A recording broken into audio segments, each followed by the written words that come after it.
Yaorana Sunshine, je voudrais te parler du détachement aujourd'hui en fait. Tu sais, dans mon expérience de vie, dans mon vécu, il m'a fallu apprendre à me détacher du matériel, à me détacher aussi de certaines situations, de certaines personnes, parce que nos chemins devaient se séparer, parce qu'énergétiquement ça ne me correspondait plus ou ça ne correspondait plus à l'autre personne, peu importe les interactions, il y a toujours de l'apprentissage derrière.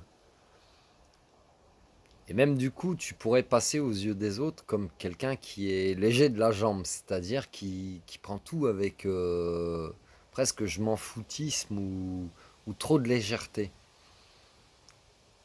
Mais en fait, de fonctionner, de conditionner ton esprit comme ça te permet de ne pas être attaché à la matière. Ça veut dire que je te le souhaite pas, mais si un jour, pour X raison, X facteur, tu dois vendre ta maison, tu dois vendre ta voiture, enfin tu dois te déposséder de certains biens, etc. Tu risques de le vivre pas de la même manière si tu y es attaché que si tu t'en détaches. La même chose pour des personnes, la même chose pour des situations. Donc tout ce que je t'explique, le détachement, t'aide à travailler un certain lâcher-prise. Parce que le lâcher-prise, il y a beaucoup de gens qui le cherchent, qui ne savent pas comment le trouver ou à quel sein se vouer. Si frangin, à quel saint se vouer ou à quel thérapeute se vouer pour accéder au lâcher-prise. Le lâcher-prise, il est en toi. Le lâcher-prise, il est en toi. C'est-à-dire que si tu apprends à te détacher de ce que je viens de te dire, du matériel, de certaines choses matérielles, de certaines situations qui ne t'appartiennent peut-être pas, peut-être en personne hypersensible, très empathique, tu vas peut-être t'investir par compassion. Hein. L'empathie et la compassion sont très très liées l'une à l'autre. Donc par empathie et surtout par compassion, puisque c'est la compassion qui te pousse à agir pour l'autre, eh ben, tu pourrais te retrouver dans des situations qui t'appartiennent pas en fait, ou qui sont trop, bah, peut-être trop lourdes à porter parce qu'elles ne t'appartiennent pas et que tu as peut-être au fond de toi pas envie de porter ce genre de charge qui ne t'incombe pas du tout. Donc ça te fait travailler un certain détachement de beaucoup de choses, de beaucoup de situations, de certaines personnes aussi dans ta vie. Ok, merci, au revoir, pardon, je t'aime. Voilà, stop.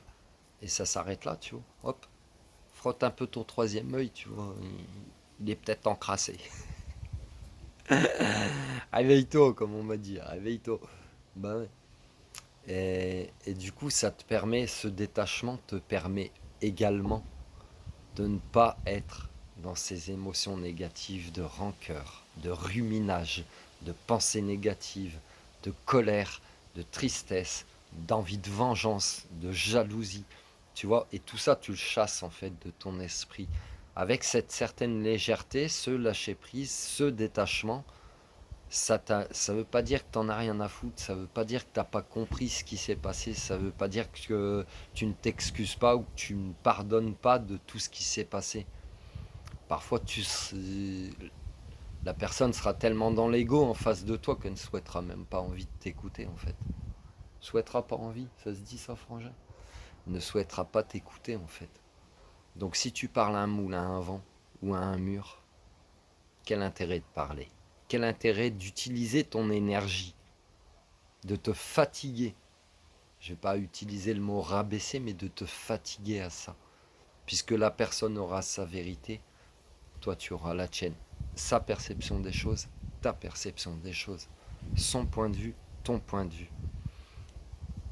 Peut-être l'amour inconditionnel, en fait, c'est de comprendre le point de vue des uns des autres.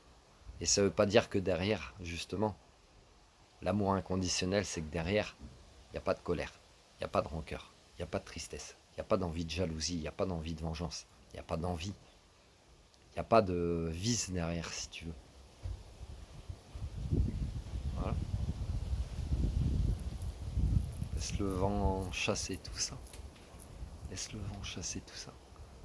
Toi, avance, garde cette légèreté Ça te préserve en fait.